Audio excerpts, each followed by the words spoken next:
A growing number of people are unretiring. This is an alarming trend. What's causing this trend? Is it something you should consider? And if you don't want to, how do you plan ahead to avoid it? I've got that and more coming up.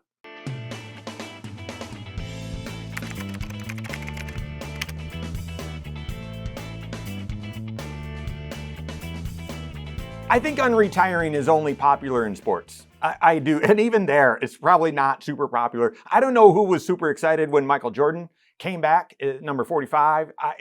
I don't know, right? Maybe that one. And no one, I don't know. There's a lot of talk about Tom Brady coming back. I don't know if anyone's super excited about that. You know, Russell Wilson's about to retire. I think everyone's excited about that.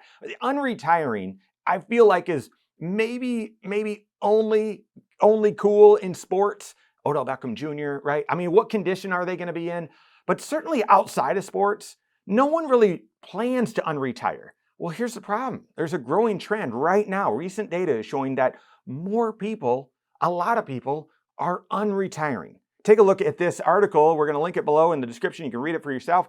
And it does talk about, some of the reasons. And some of those are, I'm just bored. I want to go back to work. Or maybe not bored, but I really enjoyed what I did. And I retired too early, so I'm going back to work. And those are good reasons. But the majority are citing rising costs. And I get it. This has been a really frustrating time for everyone with inflation. And I think I've shared this before, but I've got 3 kids and I gotta be careful because so often they hear the grumpy dad saying, you know how much that costs? And that doesn't help anyone as much as I want them to understand how much that costs and how much it used to cost. Yeah, inflation is still higher than it should be. It's lower than where it was, but inflation going down doesn't mean prices go down. And prices are still elevated and they're rising, right? Because there is inflation. And so that is absolutely a big pressure when it comes to retiring. And maybe I would completely argue and believe that, yeah, it's a major contributor to people unretiring. Now, if I nerd out for a second on what I think is really under the hood with living costs are rising or going up is, yeah, absolutely. I think inflation, big contributor, and not just today's inflation. I think really big contributor over the past 5 to 6 years. Absolutely. But second, I think in retirement, people tend to spend, especially early on, tend to spend a little bit more than what you'd expect, right? You've got 6 Saturdays and then a Sunday. When you're not working, you want to do stuff. Doing stuff costs money. And so this is like, for me, I spend more money on Saturday and Sunday than I do on Tuesday and Wednesday. Why?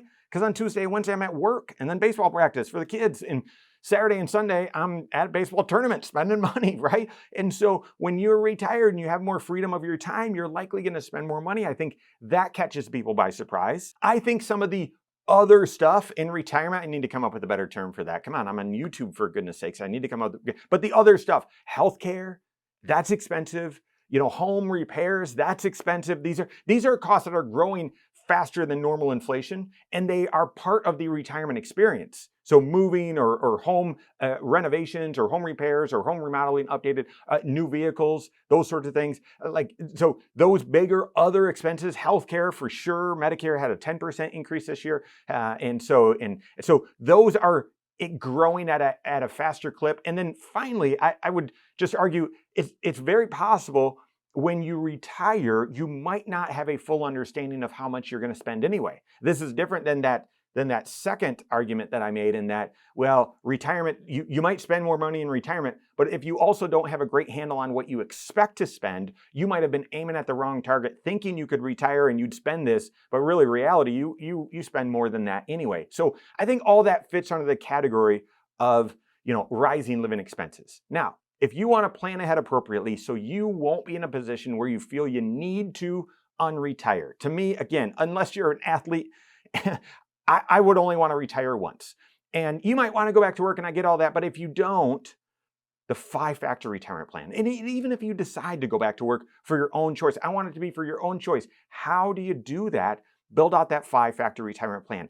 Everyone's retirement decision and the ability to retire with confidence, even though you don't know the future, is dependent upon taking a comprehensive planning process that looks at all 5 variables and the subvariables beneath it, and then looking at how those 5 factors are interrelated and making decisions based off of that stress test.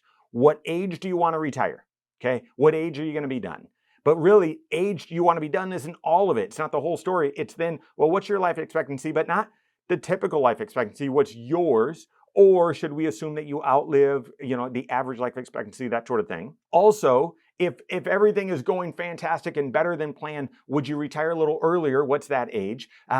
People tend to retire before they expect, so you want to build that in. And then now, if things are going worse than you expect, what's the age where you'd say, I really hope I'm retired by then? So that's age. Spending, retirement spending, and that's exactly what we're talking about. That's the second factor, and that's building in not only your base monthly expenses, but also healthcare, but also debt, but also taxes, but also one-time expenses, and then the right inflation rate to each of those, because it's a different inflation rate for many of them, not all of them at the same inflation rate. So many people do a quick online calculator or just a back of the napkin approach, or so many advisors don't take a thorough approach and they just assume a certain percentage of your income is what you spend. Don't do that. It's going to lead to false outcomes and you're not going to be on track. You're not going to have the clarity and confidence that you need. Retirement income is the third. How are you going to optimize Social Security? How are you going to draw your pension if you have one? Will you have other sources of retirement income? How are you going to build out your retirement income plan? That's the third.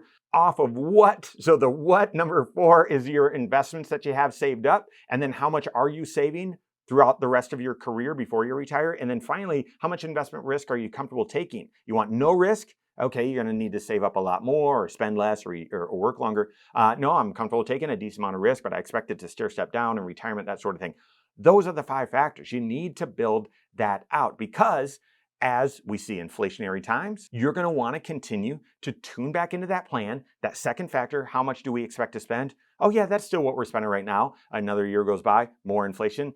Oh, that would be a little tight. Okay. Another year goes by, more inflation. Okay, no, we got to update that number. We're actually, the lifestyle that we live, it's actually, $7,000 a month. I know we were planning on $5,500 a month. It's really closer to 7. Does the plan work now? You got to continue to update that. Make sure that you're on track with that 5-factor plan, because then you stress test that against a variety of different market environments to confirm you've got a confident plan that works. Finally, if your plan works and you're choosing to unretire, I love it. We need your experience in the workforce. I absolutely, I love it. You've got to plan through 3 different things. One is, what do you do with Social Security? If you've already retired and you're already drawing Social Security, you need to be mindful of how much you can earn before your Social Security is penalized if you're younger than your full retirement age, so age 67 for most people. It doesn't mean you can't go back to work if you're on Social Security and under your full retirement age. You just need to know you got to make approximately less than $2,000 a month in order for your Social Security not to be penalized.